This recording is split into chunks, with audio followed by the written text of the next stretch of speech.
Silverstone amaneció tranquilo, pero dentro de la fábrica de Aston Martin nadie hablaba de otra cosa.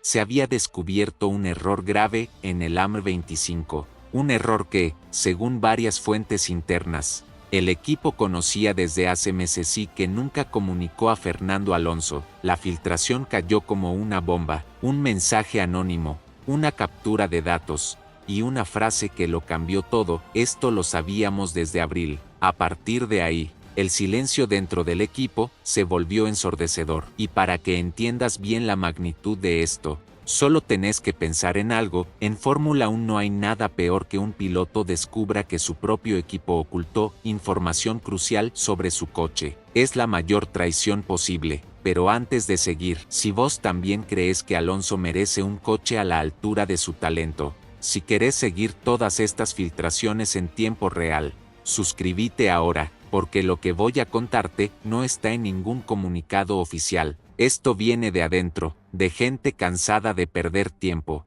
puntos y carreras por decisiones que nadie se atreve a explicar. La filtración hablaba de un fallo en una zona específica del AMR25 que afectaba la estabilidad del coche en curva media, un comportamiento extraño, errático, que Alonso llevaba meses mencionando en reuniones internas, y que siempre recibía la misma respuesta: es un tema de estilo de pilotaje, o la favorita, es una sensación normal del desarrollo. Pero no era normal, no era una sensación, era un fallo real, persistente, y lo peor es que algunos dentro del equipo sabían que existía y decidieron callarlo para no frenar el desarrollo del coche, para no retrasar las actualizaciones, para no generar un problema político dentro de la fábrica. Lo ocultaron, así de simple, así de grave, y Fernando se enteró por una filtración interna que jamás debió salir del departamento técnico, y a partir de ese momento, la tormenta que venía gestándose desde hace meses explotó por completo. La historia del fallo oculto no empieza ahora, empieza mucho antes, en esas primeras carreras de la temporada donde algo no cuadraba, donde el coche parecía dos máquinas distintas según el tipo de curva, y donde los datos de simulación no coincidían con lo que Alonso sentía en pista. En abril, mayo, junio, siempre había una excusa, que era: si la pista estaba verde, que si el viento había cambiado, que si la degradación era inusual. Pero Alonso no compra excusas, nunca lo hizo. Él detecta un problema en 5 vueltas, y lo repitió una y otra vez: el coche no responde como debería. Y acá viene lo inquietante: cada vez que lo decía, el equipo le mostraba gráficos, telemetrías, mapas de simulación perfectamente ordenados que parecían decirle: es cosa tuya, nosotros no vemos nada. Pero los números no contaban la historia completa, porque había un comportamiento del AMR25 que no aparecía en los documentos oficiales, pero sí en los registros internos profundos, registros que solo unos pocos tenían acceso, y que, según la filtración, mostraban un fallo recurrente en la carga aerodinámica lateral. En términos simples, el coche prometía un agarre que luego no entregaba. Entrabas a la curva con datos ideales, y a mitad del giro, la estabilidad desaparecía, un error que no se arregla con un cambio de ala, ni con 2 clics de diferencial, ni ajustando el raque, un error estructural. Alonso lo notaba cada fin de semana, y por eso empezaron los primeros roces en las reuniones técnicas. Preguntaba 1, 2, 3 veces: ¿por qué el coche pierde apoyo de esta manera? Y le repetían: el coche es así, son condiciones específicas, estamos dentro de lo esperado. Pero no estaban dentro de lo esperado, estaban maquillando los números. En julio, un ingeniero joven, según la filtración, intentó elevar un informe advirtiendo del problema. No fue escuchado. Otros 2 técnicos insistieron en agosto. Tampoco. Y mientras tanto,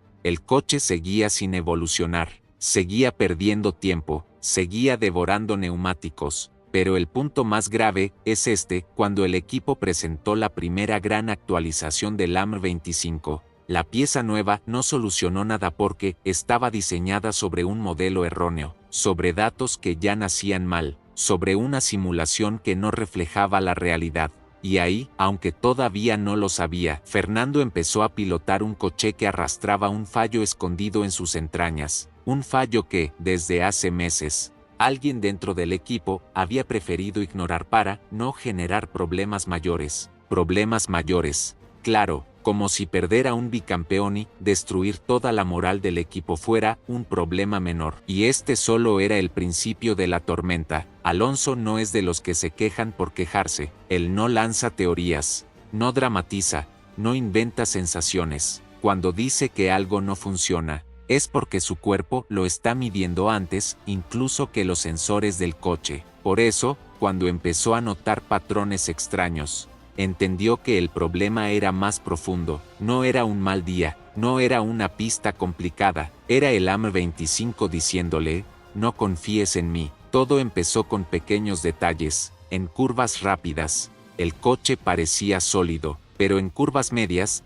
esas donde se decide toda una vuelta, la carga aerodinámica desaparecía de golpe, a veces en la entrada, otras en el vértice, otras en la salida. Un comportamiento impredecible, imposible de anticipar. Para un piloto normal podría pasar desapercibido, pero para Alonso, eso es como una sirena de alarma. En las reuniones internas, Fernando empezó a hilar fino. Tomaba notas, comparaba sensaciones entre sesiones, revisaba telemetría línea por línea, llegó, incluso a contrastar datos con ingenieros de pista que confiaban en él desde hace años, y la conclusión siempre era la misma: los números oficiales no coinciden con lo que pasa en pista. En una reunión en Zandvoort, Fernando llegó a decir, sin levantar la voz, si los datos dicen una cosa y el coche otra, creo que es evidente cuál está mintiendo. Ahí el ambiente se congeló, porque todos entendieron que Alonso no estaba criticando al coche,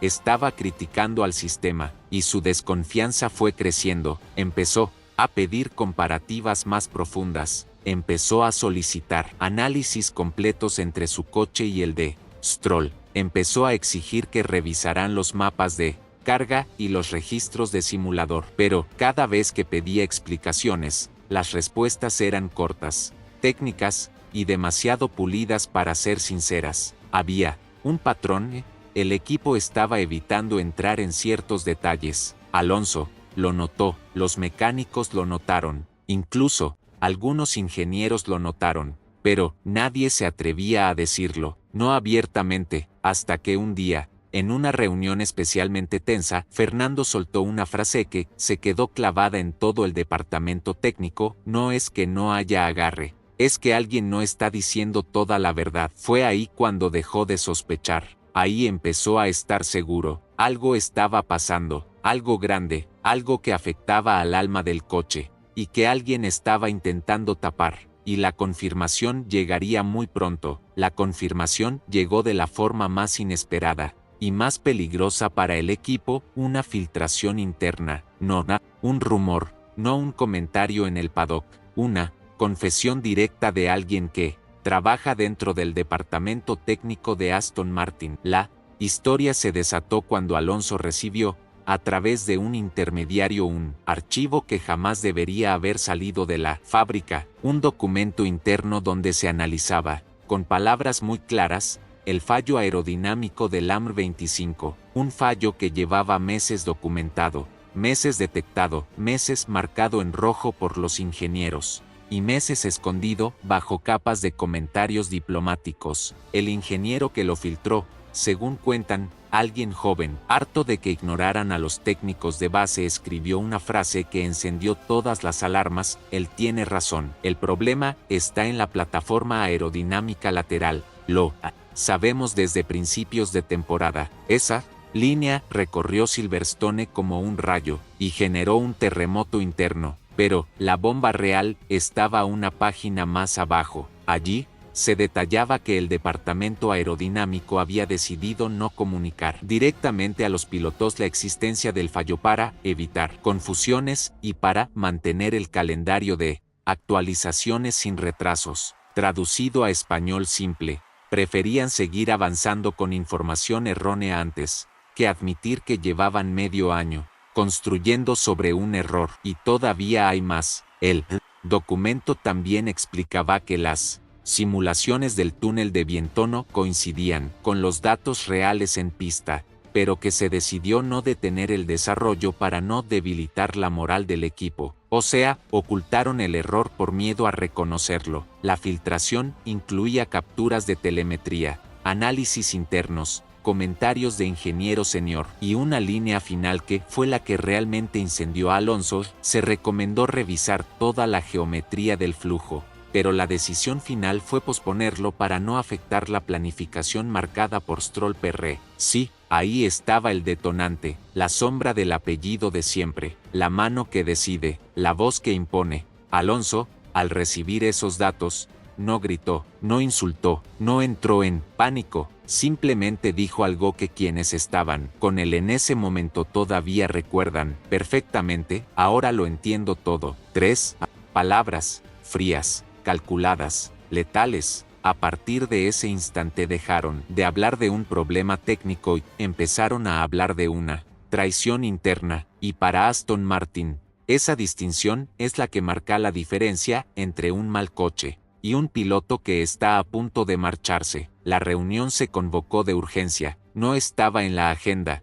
no estaba prevista, pero cuando Alonso entró en la fábrica con el documento filtrado en la mano, nadie se atrevió a decirle que no había hueco para hablar. En la sala estaban todos, Mike Krack, Lance Stroll, varios ingenieros jefes y 2 responsables del departamento aerodinámico. Un ambiente espeso, lleno de miradas evitadas y silencios que decían más que cualquier palabra. Fernando se sentó, dejó el informe sobre la mesa y, durante varios segundos, nadie se movió. El sonido de las hojas fue lo único que rompió la tensión. Krack intentó arrancar con una frase genérica: Fernando, estamos evaluando todo esto con seriedad, pero Alonso lo cortó, sin levantar la voz, sin gesto agresivo, solo con una calma helada que hizo que todos en la sala entendieran que esa vez no había margen para excusas. Quiero que alguien me explique, dijo, ¿por qué llevo 6 meses pilotando un coche cuyo fallo interno ustedes conocían?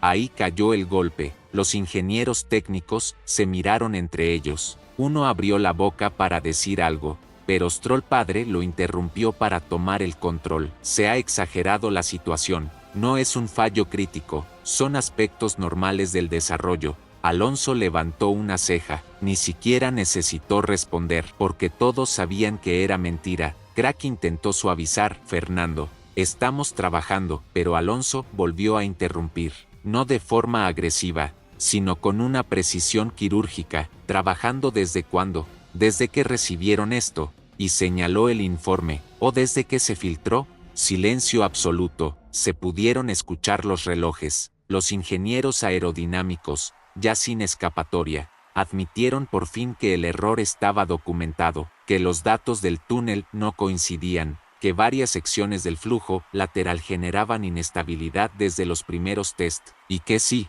lo habían pospuesto porque la dirección no quiso modificar el plan de desarrollo. Ahí fue cuando Alonso soltó la frase que heló la sangre a todos los presentes: si me ocultáis esto, ¿qué más estáis ocultando? Esa pregunta, más que un ataque, fue un ultimátum silencioso, un aviso, una línea roja. Lance Stroll, incómodo, intentó cerrar la reunión diciendo: no dramaticemos, Fernando, vamos a solucionarlo. Y ahí fue cuando Alonso, sin levantar la voz, sin golpear la mesa, sin perder la compostura, respondió con la frase que más se ha comentado en el paddock esta semana: no quiero que lo solucionéis por mí, quiero que dejéis de mentirme. Y se levantó, no esperó respuesta, no aceptó explicaciones, no dio margen a la negociación, salió de la sala dejando atrás a un equipo completamente paralizado. Desde ese momento, la relación piloto-equipo ya no era la misma, y todos dentro de Aston Martin lo entendieron al instante. Dentro de la fábrica, lo que vino después fue prácticamente un terremoto, el tipo de caos silencioso que no aparece en los comunicados oficiales, pero que cualquiera que haya trabajado en Fórmula 1 reconoce al instante. La reunión de Alonso no solo expuso un fallo técnico, exhibió algo más peligroso, una fractura interna que llevaba meses creciendo y que nadie quería admitir. Los mecánicos del lado de Fernando se enteraron primero, como siempre, por rumores. Alguien había dicho que el nano estaba muy caliente, otro comentó que la telemetría estaba trucada, y en cuestión de horas las conversaciones en el box se volvieron susurros tensos. Los técnicos veteranos, los que llevan años en la estructura, empezaron a saltar. Algunos defendían a Alonso, tenía razón desde el primer día, lo ignoraron. Otros se alineaban con la dirección, no podíamos frenar el desarrollo, había que seguir adelante. Se formaron dos grupos, y todos en el equipo sabían perfectamente a qué bando pertenecía cada uno. La mayor tensión surgió en el departamento aerodinámico. Más de un ingeniero acusó a sus superiores de haber enterrado informes para no quedar mal delante de Stroll padre, y uno llegó a decir abiertamente: si Fernando se va por esto, será culpa vuestra. Crack intentó controlar la crisis pidiendo calma, profesionalidad, discreción, pero era demasiado tarde. La filtración había abierto una herida que ya no se podía cerrar con un "vamos a trabajar en ello". El ambiente en la fábrica se volvió irrespirable. Los ingenieros evitaban mirarse, los mecánicos cuchicheaban en los pasillos. En la sala de simulación, dos técnicos tuvieron una discusión que terminó con golpes en la mesa y una frase que se escuchó hasta en el pasillo: esto no es culpa del piloto, es culpa de vuestra gestión. Y mientras tanto, en el coche de Stroll no aparecían esos problemas, o al menos, no de forma tan marcada, y ese detalle, ese veneno silencioso, encendió aún más el malestar interno, no porque fuera culpa de Lance. Los mecánicos del canadiense no tienen la culpa de nada, sino porque reforzaba la idea de que alguien había decidido priorizar un camino técnico que perjudicaba directamente a Fernando y que nadie había tenido el valor de reconocerlo a tiempo. La atmósfera era tan tensa que en un momento dado un ingeniero senior pidió trasladarse temporalmente a un área distinta del coche para no estar en medio de una guerra. La palabra guerra, esa fue la que empezó a repetirse dentro del equipo, porque lo que antes eran pequeñas diferencias, ahora era un conflicto abierto, técnico, político y emocional. Y mientras dentro de Aston Martin todo temblaba, afuera, en el paddock, los equipos rivales empezaban a oler la sangre. Fuera de la fábrica, en el paddock, el olor a crisis llegó más rápido que cualquier comunicado. Los rumores viajaron por los camiones de los equipos como si alguien hubiera encendido una alarma silenciosa: Alonso está harto. Algo muy grave pasó en Aston Martin, y cuando un piloto cualquiera se enfada, los jefes de equipo bostezan. Cuando el que se enfada es Fernando Alonso, los jefes de equipo se sientan, abren la libreta y empiezan a hacer llamadas. El primero en moverse fue Audi. Tienen dinero, tienen ambición, tienen un proyecto completamente nuevo para 2026. Y lo que no tienen, lo que necesitan desesperadamente, es una figura de referencia, un líder, alguien que ponga orden, que marque dirección, que dé credibilidad al proyecto. Y cuando escucharon que Alonso había tenido la peor reunión de los últimos años con Aston Martin, la reacción fue instantánea. Preguntaron por su disponibilidad. No oficialmente, claro, en la Fórmula 1 nunca se pregunta oficialmente, pero sí hubo movimientos en los pasillos, consultas a representantes, conversaciones indirectas. Briatore lo sabía, y Alonso también. El segundo movimiento vino desde Alpine. El regreso de Flavio Briatore cambió por completo la dinámica del equipo, y si bien la historia entre Fernando y Alpine está llena de capítulos intensos, no hay que olvidar algo: en Enstone nadie conoce mejor a Alonso que ellos, nadie sabe manejarlo, entenderlo y exprimirlo como Briatore. Un Renault Alonso Reloaded para 2026 es una idea que entusiasma más de lo que admiten. Y sí, ya hubo un mensaje interno preguntando si Fernando estaría dispuesto a hablar si la relación con Aston Martin se rompe del todo. Pero el movimiento más inquietante fue el de un equipo del top 6 que no quiere aparecer en escena todavía. Lo único que se sabe es una frase que se escuchó en el Hospitality esa misma noche: si Alonso queda libre, nosotros estamos dentro. No dijeron más, no hacía falta. La sensación en el paddock es clara: Aston Martin ha perdido autoridad, ha perdido credibilidad, y lo peor, ha perdido la confianza de su piloto estrella. Los directores deportivos miran, analizan, esperan, porque saben que en Fórmula 1 las crisis técnicas no hunden a los equipos, pero las traiciones internas sí, y esta, según varios ingenieros, ha sido la peor desde que Alonso puso un pie en Silverstone. Mientras los rivales preparan sus cartas, Aston Martin mira de reojo el mercado como quien mira una botella de oxígeno, porque si se filtra que Alonso está abierto a escuchar ofertas, el terremoto será tan grande que puede redefinir la parrilla de 2026, y lo más preocupante para ellos es que, según varias fuentes, Fernando no ha dicho ni sí ni no,